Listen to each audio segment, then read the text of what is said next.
ശ്രീ സന്തോഷ് മേനോൻ, താങ്കൾക്ക് എന്താണ് ഇതുമായി ബന്ധപ്പെട്ട് പറയാനുള്ളത്? ആക്ച്വലി ഈ ഒരു പെർട്ടിക്കുലർ കേസുമായിട്ട് കാര്യമായിട്ട് എനിക്ക് പറയാനൊന്നുമില്ല.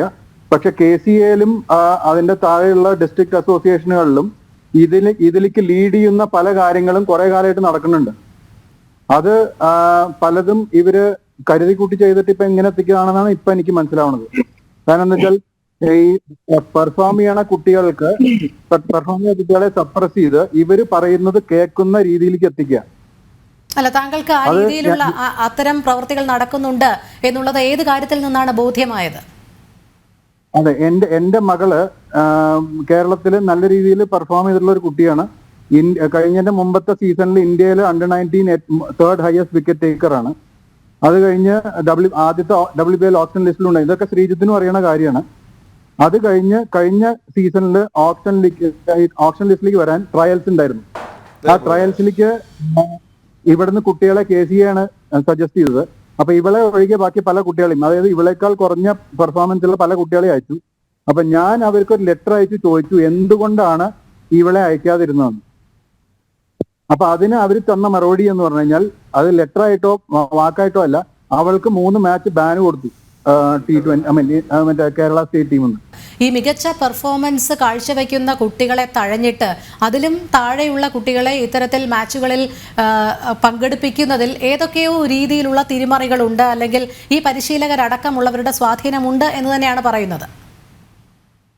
അതെന്നുവെച്ചാൽ അവിടേക്ക് എത്തിക്കുകയാണ്. ഇവര് കളിയോടുള്ള താല്പര്യം കൊണ്ടും പിന്നെ പേരൻസിന്റെ പാഷൻ കൊണ്ടുമാണ് ഈ കളിക്ക് വരുന്നത്. അപ്പൊ അവിടെ ഈ പെർഫോം ചെയ്തതിനു ശേഷം അവരെ തഴയാൻ തുടങ്ങുമ്പോൾ അവര് കുറേശ്ശെ ഈ കോച്ച് പറയണത് കേൾക്കണം എന്നുള്ള സിറ്റുവേഷനിൽ വരും, അല്ലെങ്കിൽ അസോസിയേഷൻ പറയണത് കേൾക്കണം. എന്നിട്ട് ഇത് കളിപ്പിക്കാൻ പിന്നെയും എന്നോട് അപ്പോളജി ലെറ്റർ കൊടുക്കാൻ പറഞ്ഞു. തൃശ്ശൂർ ഡിസ്ട്രിക്ട് ക്രിക്കറ്റ് അസോസിയേഷനിൽ സെക്രട്ടറി വിളിച്ച് പറഞ്ഞു നിങ്ങൾ അപ്പോളജി ലെറ്റർ കൊടുക്കാൻ പറഞ്ഞു. എന്നിട്ട് ഞാൻ പറഞ്ഞു അപ്പോളജി കൊടുക്കില്ല, എനിക്ക് എന്റെ ഭാഗത്ത് തെറ്റില്ല എന്ന് പറഞ്ഞപ്പോ ശരി ഇനി ഇങ്ങനെ ചെയ്യില്ല എന്ന് എഴുതി കൊടുക്കാൻ വേണ്ടി അത് എഴുതി കൊടുത്തു. എനിക്ക് അവർക്ക് കളിക്കണം എന്നുള്ളതുകൊണ്ട്. അപ്പൊ ഇതെല്ലാം these are all driving the children towards listening to these culprits.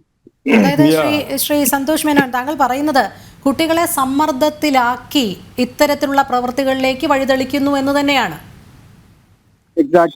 ഇനി അതിന് മാത്രമല്ല, ഇനി വേറൊന്ന് KCAയിൽ മാത്രം നടക്കുന്ന ഒരു വിചിത്രമായ സംഭവം എന്താ വെച്ചാൽ, ഇപ്പം 1 മൈൽ എന്നൊരു, അതായത് 1 മൈൽ ടെസ്റ്റ്, അത് NCAയിലും BCCAയിലും അത് മാൻഡേറ്ററി അല്ല.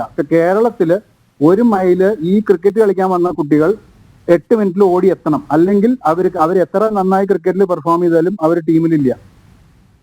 എന്നാൽ ഈ 1 മൈൽ ഓടുമ്പോ അവരുടെ കയ്യിൽ സ്മാർട്ട് വാച്ച് പാടില്ല. അപ്പൊ അതെന്ന് എന്താ വെച്ചാൽ ഇവർക്ക് അറിയില്ല അവർ 1 മൈൽ 8 മിനിറ്റിൽ ഓടി എത്തിയോ ഇല്ലയോ എന്നുള്ളത്. അങ്ങനെ ഒരു പുതിയ കീഴ്വഴക്കം ഇപ്പം KCAയിൽ തുടങ്ങിയിട്ടുള്ളതാണ്. അത് KCAയിൽ മാത്രം, ബാക്കിയുള്ള സ്റ്റേറ്റുകളൊക്കെ എനിക്കറിയുന്ന കുട്ടികളുണ്ട്, അവിടെയൊക്കെ നമ്മൾ അന്വേഷിച്ചു. അവിടെ ഒന്നും ഈ 8 മിനിറ്റിൽ എത്തുക എന്നുള്ള ഒരു മാനദണ്ഡം വെച്ചിട്ടേ ഇല്ല. താങ്കളുടെ മകളുടെ കാര്യം പറഞ്ഞല്ലോ, ഈ പെർഫോമൻസ് ബേസിസിലല്ല കാര്യങ്ങൾ തീരുമാനിക്കുന്നത് എന്ന്. പിന്നീട് മകൾക്ക് മികച്ച പരിശീലനവും അല്ലെങ്കിൽ ഇത്തരം മാച്ചുകളിൽ പങ്കെടുക്കാനുള്ള അവസരങ്ങളും ഒക്കെ പിന്നീട് ലഭിക്കുകയുണ്ടായിട്ടുണ്ടോ? അത് കഴിഞ്ഞ് 3 മാച്ച് ബാന് കഴിഞ്ഞ് ഞാൻ ലെറ്റർ കൊടുത്തപ്പം 2 വൺ ഡേ കളിച്ചു. പിന്നെ അഗൈൻ T20യിലും അവള് ഈ കൊല്ലവും ഹയസ്റ്റ് വിക്കറ്റ് ടേക്കറാണ്. ഇതൊക്കെ കഴിഞ്ഞിട്ടും ആ ഹയസ്റ്റ് വിക്കറ്റ് ടേക്കർ ആയതിനു ശേഷം അണ്ടർ-23 ടീമിന്റെ ക്യാമ്പ് വന്നപ്പോ അതിൽ അവളില്ല.